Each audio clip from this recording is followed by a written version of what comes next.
Elsewhere, the two-day search for Gianni Hippolyte has ended with the recovery of his body off Kappa State. St. Lucia rolls out new automated passport kiosks to modernize border control and boost tourism efficiency. And SLP candidate Lisa Jawahir confirms ongoing legal dispute about educational support from a former partner. This is the Hot 7 Night News. Jeudi 9 octobre 2025, l'homme c'est Daniela Edwin. Bienvenue pour nouvelle nuit station Hot 7. Qui vous suivre nous sur Flow Channel 117, station Hot FM et puis Kiss FM, à l'app mobile Caribbean Hot FM, page Facebook Caribbean Hot 7 TV, aussi à la YouTube Caribbean Hot 7 TV. Pas oublier ces mots-là qui ont servi à tenir plug and play Hot 7. Merci pour joindre nous. St. Lucia is taking a major step toward faster, smarter border control. The government is receiving state-of-the-art automated passport kiosks. Officials say the cutting-edge machines will speed up immigration processing, reduce wait times, and strengthen security, all while supporting the island's vital tourism industry. The government of St. Lucia has received 10 state-of-the-art automated passport kiosks, courtesy of the Organization of Eastern Caribbean States, OECS, and the European Union. The cutting-edge machines handed over during a brief ceremony are designed to streamline immigration processing by swiftly scanning passports from the United States, United Kingdom, CARICOM member states, Canada, and St. Lucia. Authorities say that kiosks will enhance efficiency at ports of entry, reduce wait times, and bolster national security by digitalizing documentation and improving the accuracy of border checks. This initiative is part of the regional integration to growth, harmonization, and technology, the RIGHT program, a powerful example of what can be achieved through a shared vision and collective action.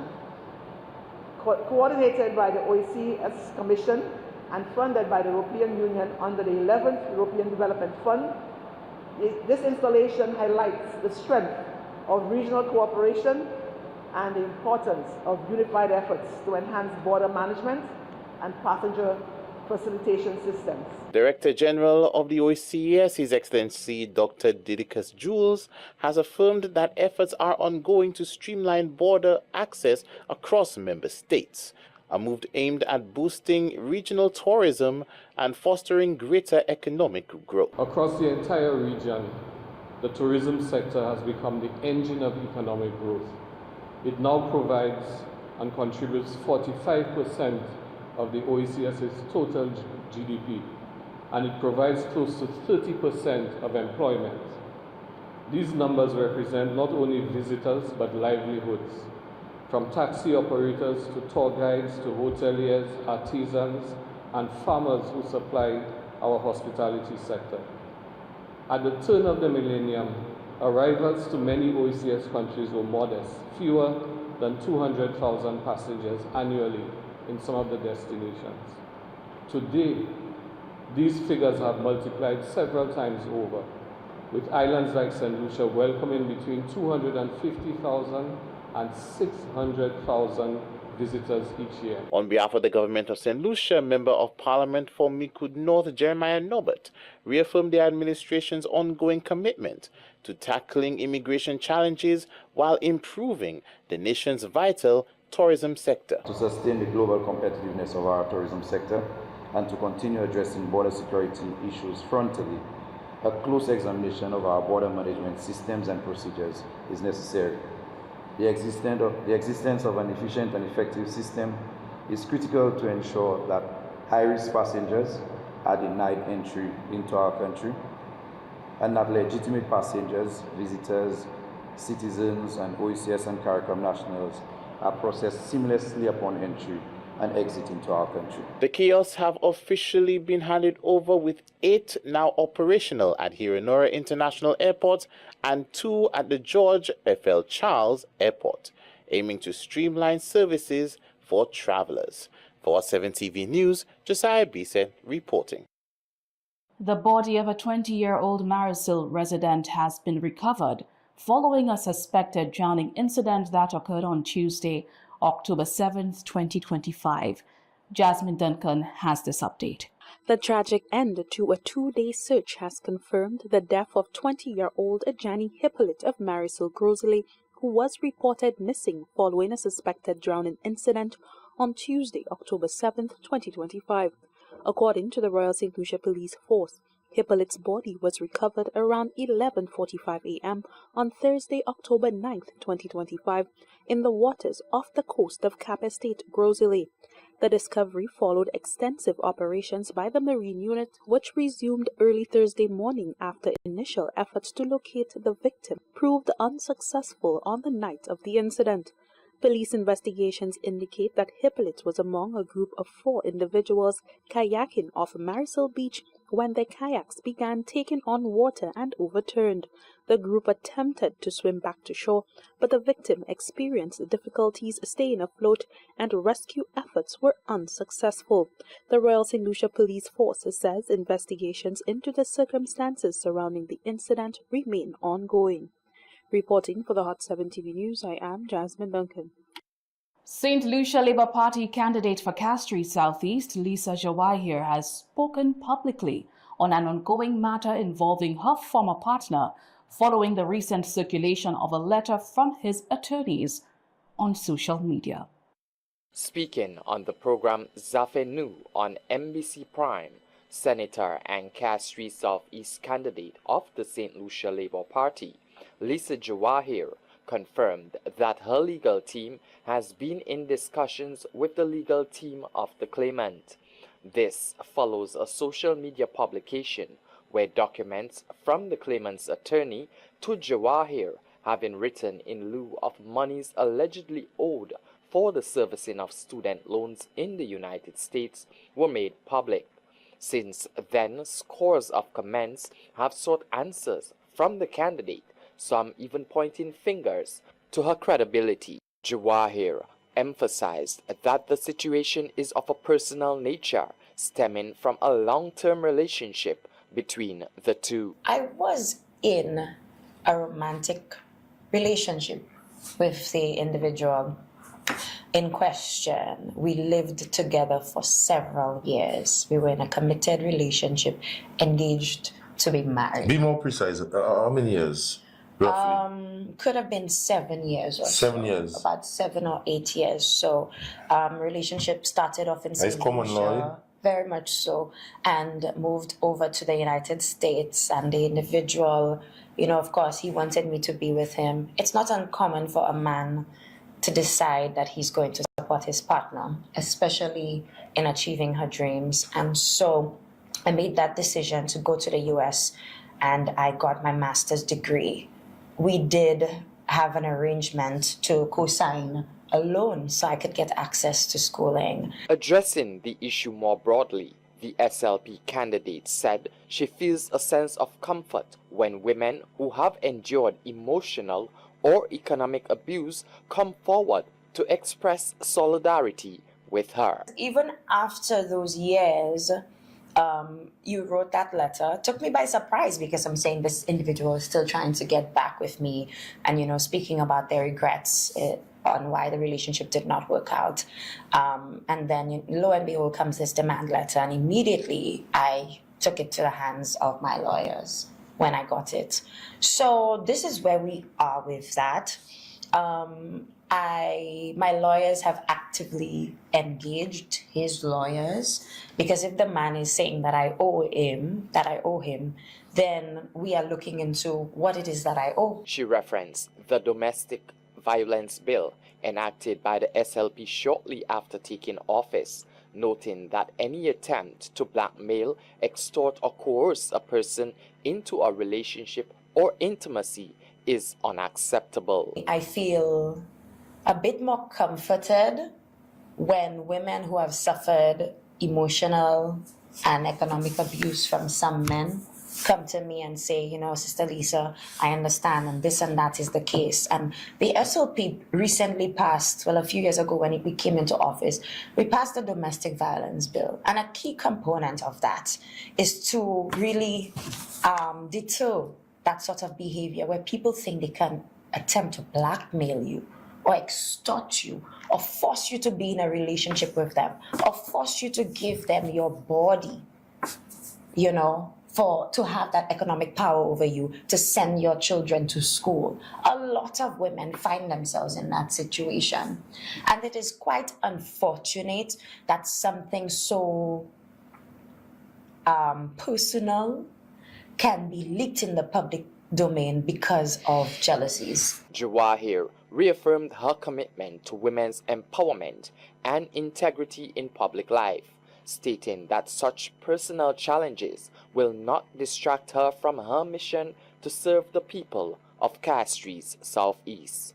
For the Hot 7 TV News, I am Alvin Alexander. Novella Kai continue Tala AP, police confirm shooting in Bavano, firearm recovery in Rosalie, and major crash in Denry under investigation. And St. Lucia set to blossom in purple as final preparations are underway for this year's La Magritte Festival. West AP Nukari to Neti Tele.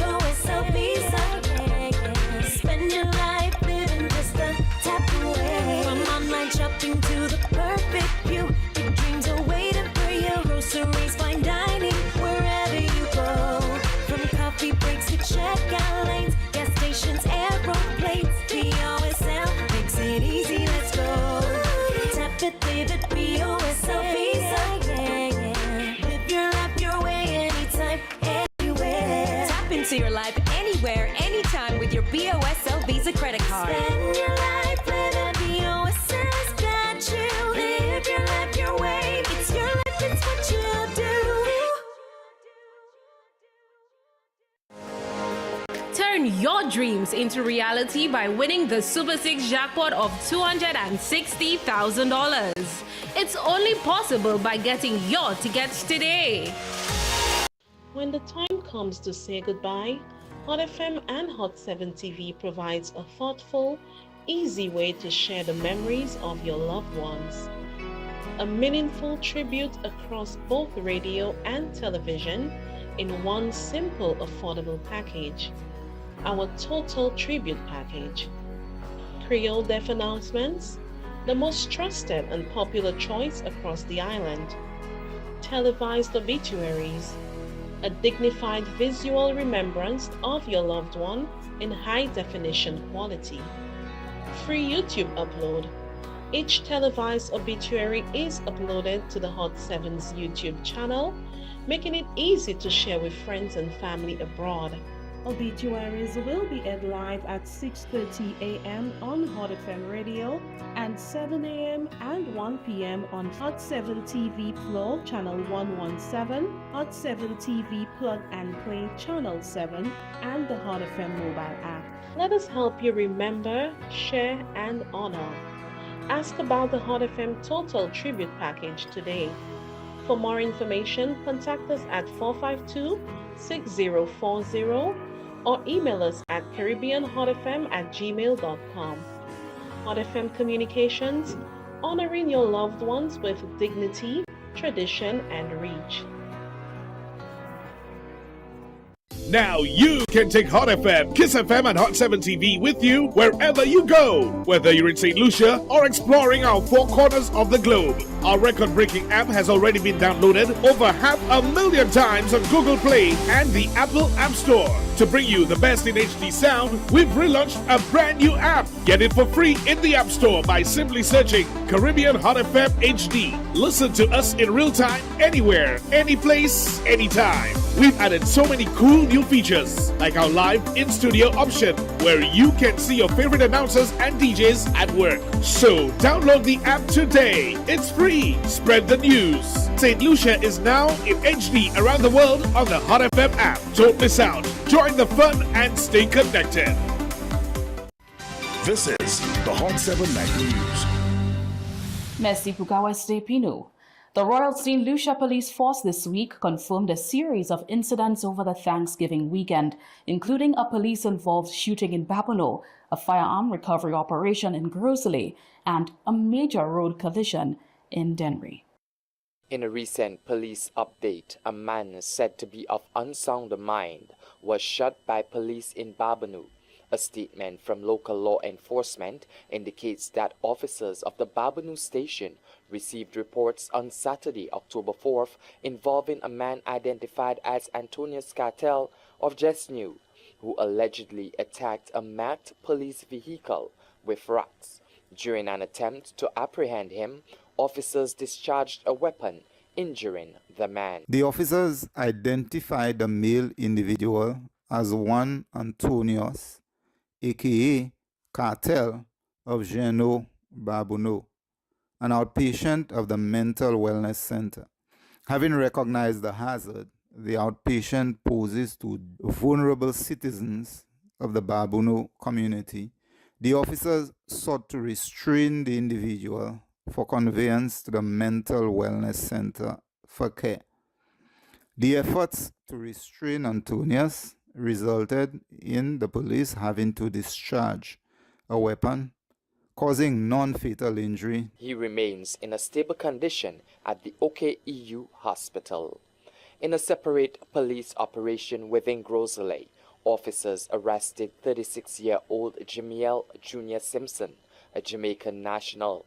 Simpson faces firearm and ammunition possession charges and is expected to appear before the 1st District Court for arraignment. At the time of arrest, Jamiel Simpson was discovered to have 1.380 Glock 25 pistol containing 2 rounds of ammunition in his possession.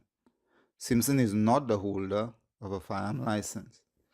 On Monday, October 6, 2025, Jamiel Jr. Simpson was charged with the offenses of possession of firearm without a valid license or permit and possession of ammunition without a valid license or permit. Meanwhile, police in Dennery responded to a serious collision along Frigate Road early Saturday morning involving a minibus and an SUV. Officers from the St. Lucia Fire Service were already on scene attending to the injured. Police personnel on scene observed that the collision involved a motor SUV and a 15-seater public service minibus. Both vehicles sported extensive damage to their front ends. The diligent collaboration between the agents of the St. Lucia Fire Service and the police ensured that the injured persons received required rudimentary care on scene and thereafter conveyance to the St. Jude Hospital for advanced care. The Royal St. Lucia Police Force is reminding the public to remain vigilant, obey road safety rules, and cooperate with ongoing investigations. For the Hot 7 TV News, I am Alvin Alexander. Preparations are well underway for one of St. Lucia's most vibrant cultural celebrations, La Marguerite 2025. With just days to go before the island blooms in Purple Pride, organizers say communities are in high gear to showcase the rich traditions, pageantry, and performances that make this festival a cherished part of the national calendar. The Cultural Development Foundation, CDF, in collaboration with the Ministry of Tourism, Creative Industries and Culture, is finalizing plans for this year's La Marguerite Festival.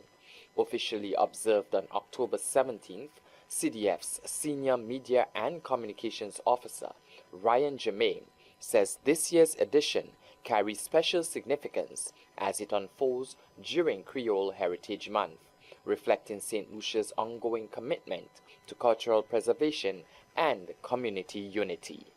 The uniqueness of La Marguerite is that it falls within Moi Heritage Creole, which is Creole Heritage Month for 2025. So, of course, it falls on October 17th. This year, we shall be in the community of Larissus Dennery, where the Cultural Development Foundation has saw it fit to always give a community an opportunity to host one of the flower festivals. According to Jermaine, 5 to 7 traditional La Marguerite groups and several schools will take part in the 2025 celebrations, a move aimed at ensuring that younger generations remain connected to St. Lucia's folk traditions. Shall begin with a mass at 10 a.m. Then we proceed with a parade of all the groups in Larissus Dennery, and then we will conclude on the Larissus playing field, where we shall have what we call the Gonfet, or the presentation of the groups. That will include 5 to 7 groups, and of course about 3 to 4 school groups. And as I mentioned, the uniqueness of the La Marguerite Flower Festival is that because it's in the middle, it's part in the school term, the school calendar, that of course we have a lot of schools coming by to participate and celebrate. And of course, island-wide, there will be schools around the island, such as the preschools, the daycares, and even the primary and secondary schools that will also have their own La Marguerite in their respective school. Organizers are also emphasizing logistics and safety with support from the Royal St. Lucia Police Force, the fire service and medical teams stationed throughout the day. Jermaine says vendors, artisans and local performers from Dennery will be featured prominently to ensure that the festival benefits remain within the community. The final operations are upgoing, where we are ensuring that we have all the necessary infrastructure, such as the stage, the necessary branding, and as well as not forgetting, as I mentioned earlier, it is part of Heritage Month. So we are getting, of course, we are also partnering with the Folk Research Center events in Lucia to ensure that we put together this National Flower Festival. Well, of course, just like every activity, any activity the Cultural Development Foundation coordinates as part of our cultural calendar, we do have plans in regards to logistics about the planning of it, the masquerade events, the necessary medical services will be there as they have been there in the past for other activities, and as well as the police in January are going to really assist us with crowd control and especially with the parade and security. So this is a national event. This is, I will consider, a cultural event.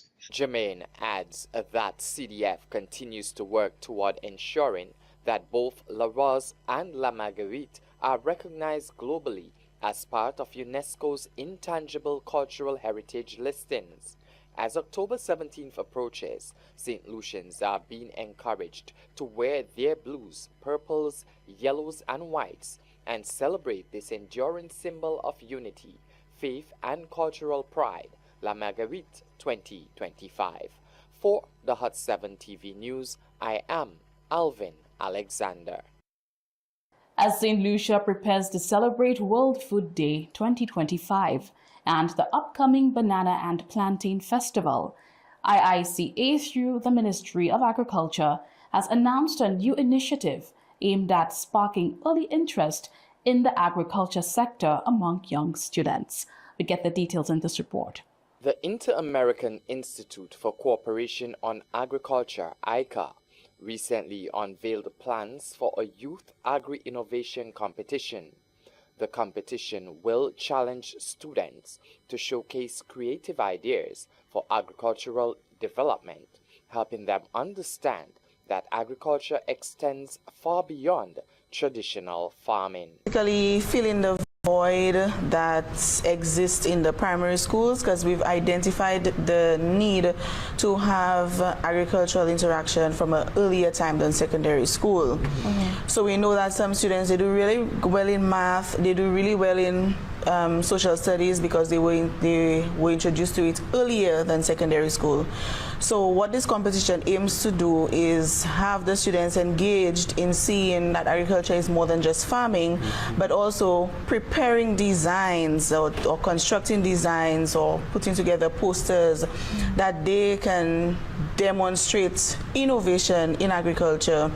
Students from various schools are expected to participate in this year's contest. Primary schools in close proximity to the events, the World Food event on that day, they would be competing basically as to who would have the better design for the various categories or the problems that they have been presented. Almost like science fair. Basically it's science fair model, but we're focusing on agricultural science to also bring the notion that agriculture is a science that should be appreciated for its distinctive fields in the science. So they will be developing their desk models and bringing it to the World Food Day activity at Lakai, where the students will be presenting their pieces, and it was designed with the help of the teacher and also resource persons, so extension officers, private agencies like Helen's Daughters will be supporting the students in their preparation, whether it is developing their pieces, their pitch.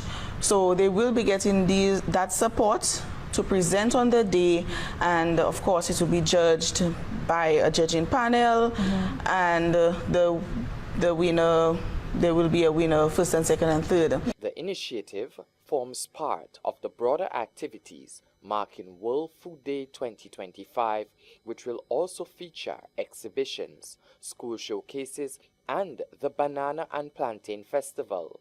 Officials say the competition will help cultivate a new generation of agri-leaders ready to shape the future of St. Lucia's food systems. For the Hot 7 TV News, I am Alvin Alexander. Ukakute Nouvelle and Read Station Hot 7, West Pino.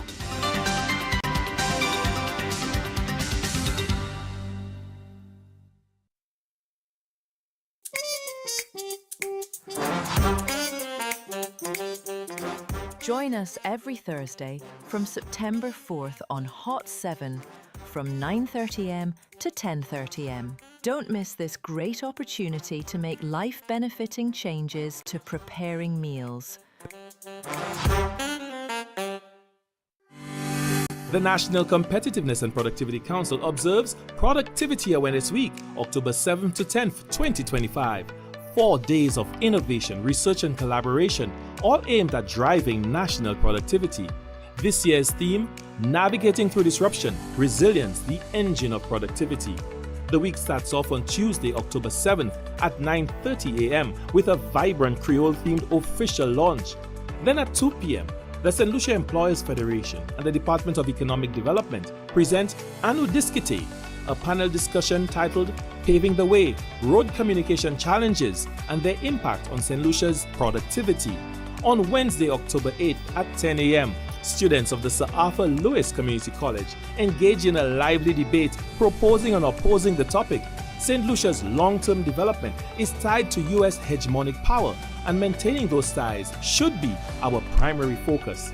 Then at 2 p.m., the Ministry of External Affairs will present an insightful, interactive discussion entitled Redefining St. Lucia's Foreign Policy, Pursuing Greater South-South Cooperation. Thursday, October 9th at 9 a.m., the Research and Policy Unit in the Department of Finance hosts a research symposium entitled Foundations of Growth, Exploring the Roles of Finance, Infrastructure, and Trade. Culminating the week of activities on Friday, October 10th at 10 a.m., the Office of the Prime Minister, in collaboration with the Ministry of the Public Service, leads a thought-provoking discussion entitled Raising the Bar, Reimagining Customer Service for a More Productive Public Sector.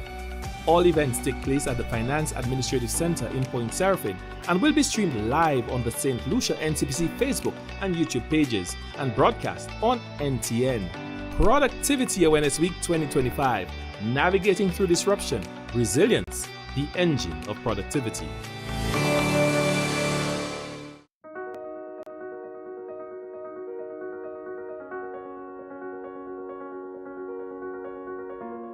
In February 2025, 3 dentists from Taiwan came to St. Lucia to provide free dental services and successfully completed a medical cooperation mission. Hi, I'm Dr. Li Jiaduo.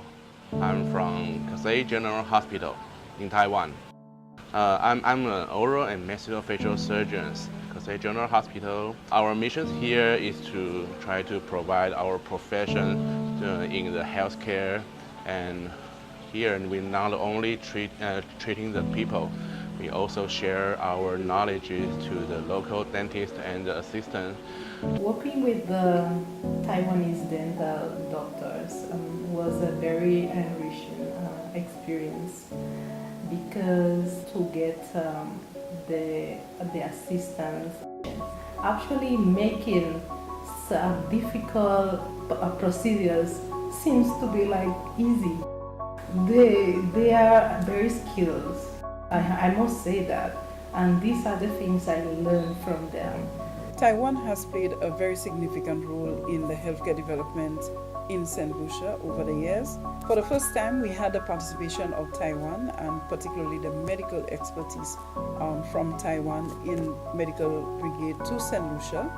And of course, this has really strengthened the capacity of the team, particularly in the areas of dentistry, as well as in the cardiology field as well.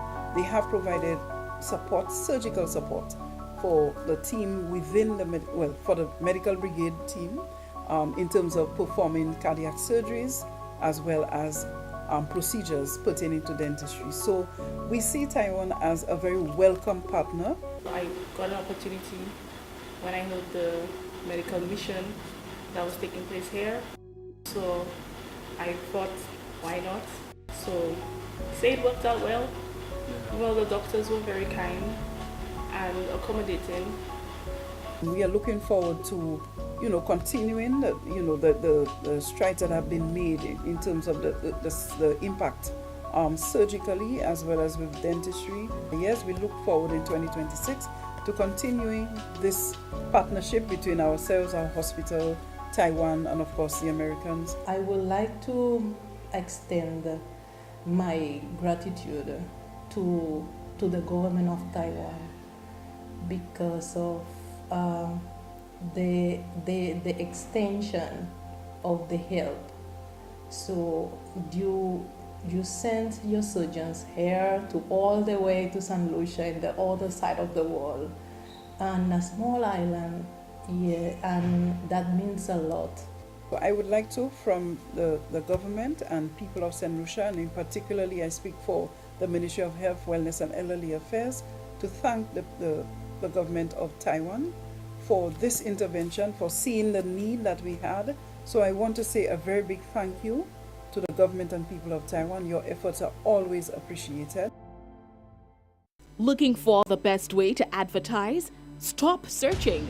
Hot 7 TV gives you more reach, more impact, and more value. Get your business in front of the right audience and watch your sales soar. Don't miss out. Call 452-6040 today and take advantage of our exclusive advertising packages. Hot 7 TV, smart advertising for smart businesses. The third segment of the Hot 7 Nightly News is brought to you with the kind compliments of Caribbean Awning. Let us cover your world. This is the Hot 7 Nightly News. Bienvenue à call. At this year's Productivity Awareness Week launch, the National Competitiveness and Productivity Council calls on citizens and businesses to embrace resilience and adaptability in a rapidly changing world. Josiah Bissett tells us more. The National Competitiveness and Productivity Council, NCPC, officially launched Productivity Awareness Week on October 7th under the compelling theme, Navigating Through Disruption, Resilience, the Engine of Productivity. In a bold opening statement, the Council's chairman, Nicholas Bernard, emphasized that the resilience of adaptability are no longer optional in today's rapidly evolving global landscape. This year's theme speaks directly to our times. We live in a world of constant change, economic uncertainty, climate pressure, new technologies, and shifting global trade. These challenges remind us daily that resilience is not optional. It is essential. But resilience alone is not enough. It must go hand in hand with productivity, the ability to work smarter, to innovate, and to achieve more with the resources that we have. Together, they allow us to not only withstand disruption, but to thrive through it. That is the mission of the NCPC.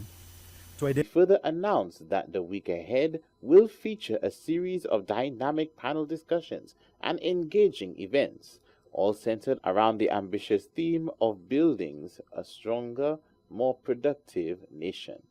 This week, through panels, workshops, media events, and community outreach, I encourage all of you to get involved. Share your ideas, your questions, your challenges.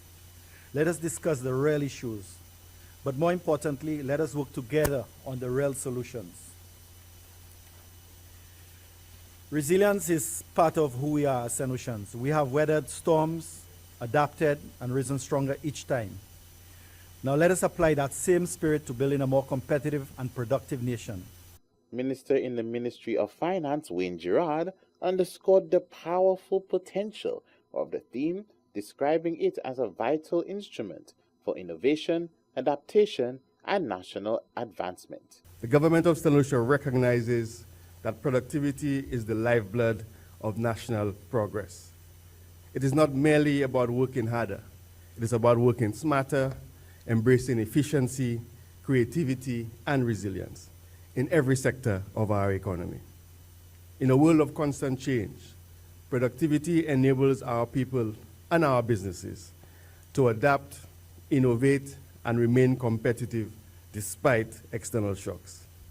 The NCPC will be continuing to send updates about this week's events and encouraging all citizens to get involved to build a better society. For Hot 7 TV News, Josiah BZ reporting.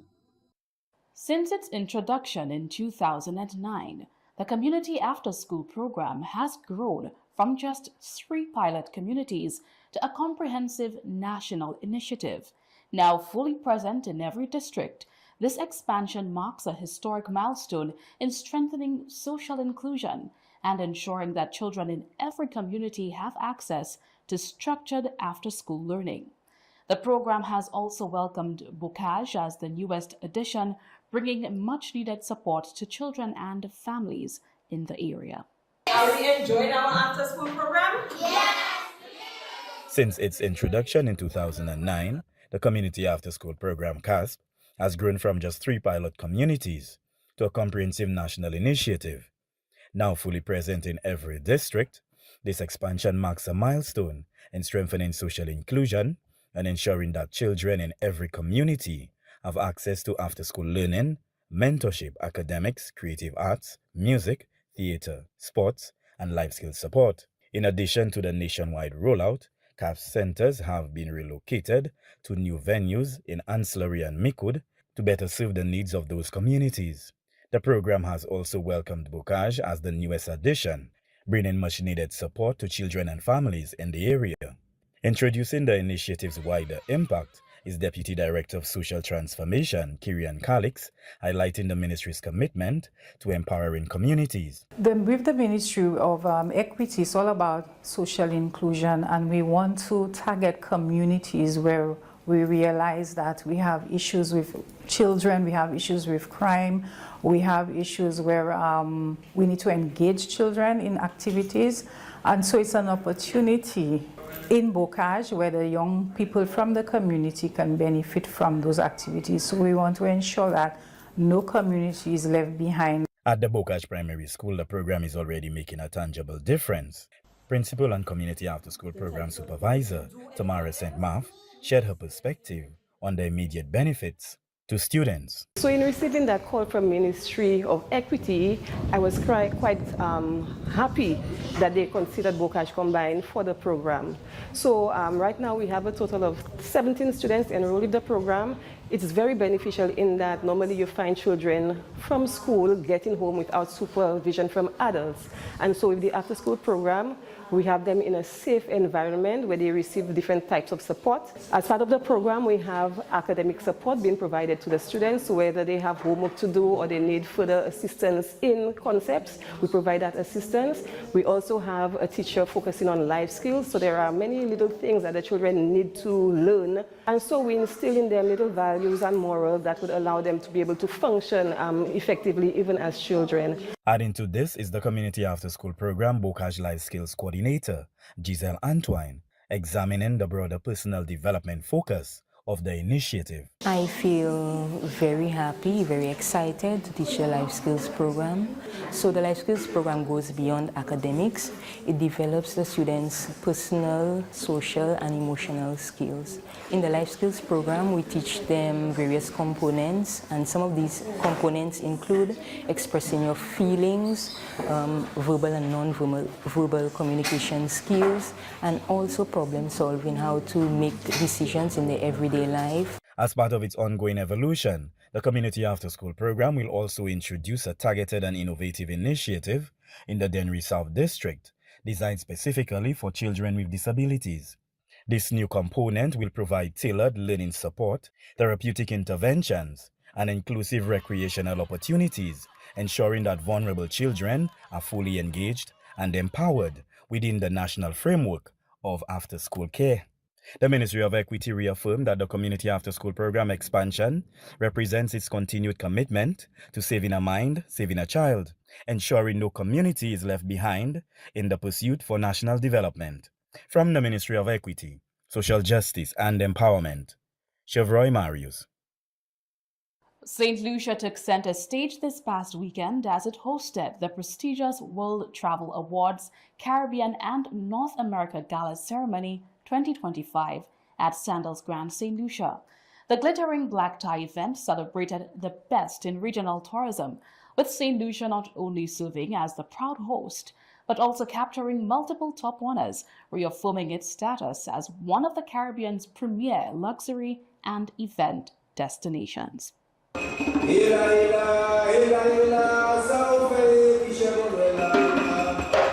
St. Lucian music, culture, and character were on full display as a celebratory mood marked the island's hosting of the 32nd World Travel Awards Caribbean and North America 2025 Gala Ceremony at the Sandals Grand St. Lucian Ballroom. As someone whose journey has taken me from our island's small tracks to the global arena, surprise guest Olympic 100-meter gold medalist St. Lucia's Julian Alfred was on hand to formally welcome the region's very best travel and hospitality practitioners. Hosting the World Travel Awards Caribbean and North America Gala is not just about recognition, but also about celebrating the best of our region.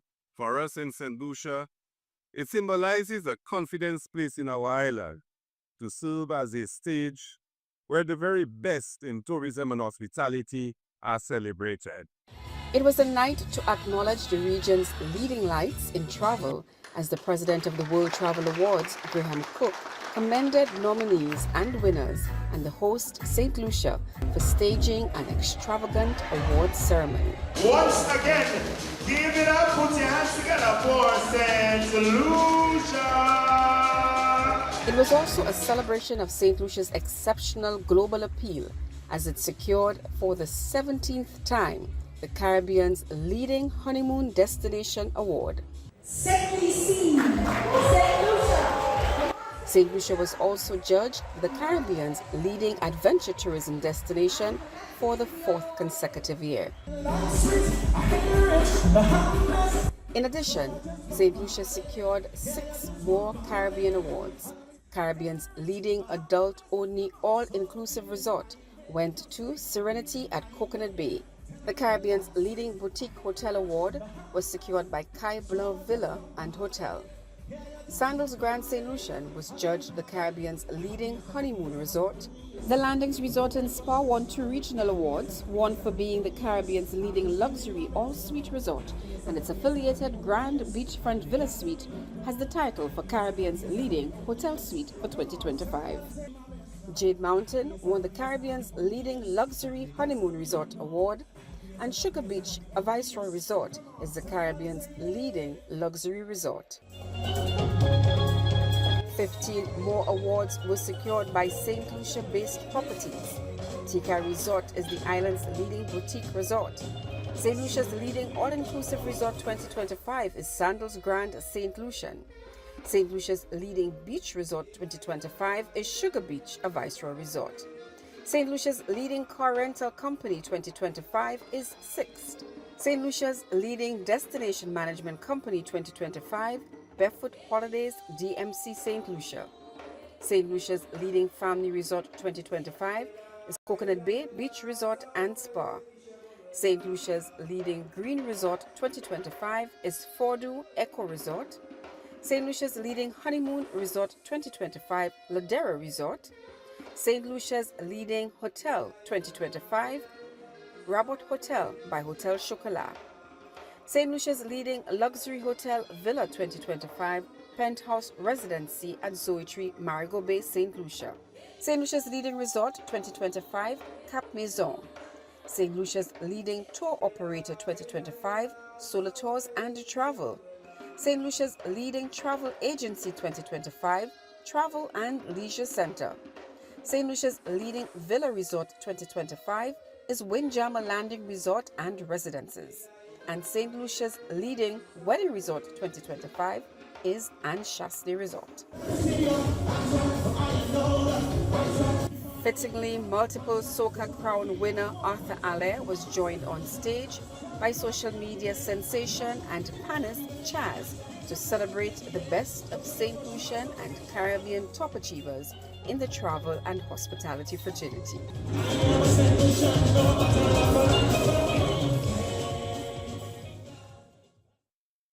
Happy San River, Bout Nouvelle Nuit Station Hot 7 pour aujourd'hui à jeudi le 9 octobre 2025. Pas oublier pour joindre et puis nous demain à midi pour l'autre 3 pour nous. Pour nous tout ici à Kika travaille à département Nouvelle dont voici Daniela Edwin. Juste dans les joints de point, les informations.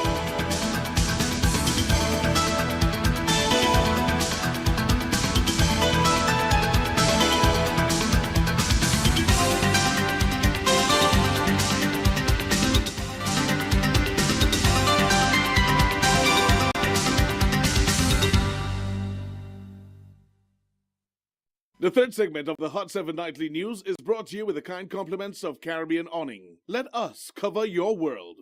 At Caribbean Awning, we can protect your livelihood and assets against storms, hurricanes, and intruders with our shutters and roll-up steel doors. We firmly believe that everyone should have access to smarter, higher quality, and affordable security solutions.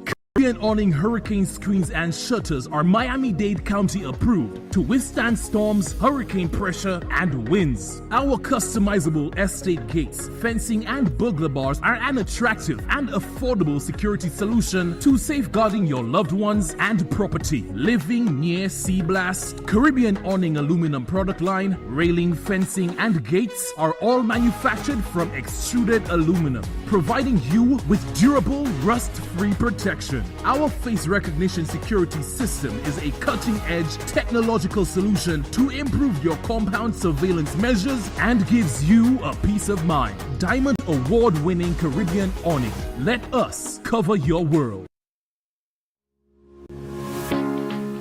And now for our Hot 7 TV special news feature. It's Thursday, October 9th, 2025. Thank you for being with me. I'm meteorologist Brian Shields. All eyes on Jerry. You could see it here. This is going to be very close to us, especially in Antigua and Barbuda for late today and tonight. Rain is a big concern out of this. I want to show you that. We'll go island by island with the rain and even some of the winds as we get tropical storm conditions. This spot here near the northern Bahamas, a big system is going to start to develop, kind of a sprawly system, not really tropical in nature, but that's going to lift up through the east coast of the United States. I want to show you the winds and the big impacts out of that. Then we swing over here. I've been watching the rain from overnight, parts of Mexico, as I've been highlighting really over the last few weeks. This here is Priscilla. This here should become Raymond. Both are going to continue with some heavy rain, parts of Mexico, in a flash flood event for parts of the southwest U.S. So we'll go step by step in this video, and thank you for taking the time to subscribe. So if I have to put out additional updates, you'll get those first. All right, looking closer, mentioned the heavier rain parts of Central America, back through Mexico, scattered rain elsewhere. Haiti, we've had some showers and storms overnight, but all eyes on Jerry. You see that white shading? That's telling me there's taller clouds. They shoot way the heck up in the air. In taller clouds, there's more rain. Makes sense. It could hold more moisture. That's what's going to be moving into us in the northeastern Caribbean, but all the way down through Trinidad and Tobago. We'll see some of the kind of the tail of this system with some rain and storms, which I'll highlight for us in this video. So right now, the good news is this is still a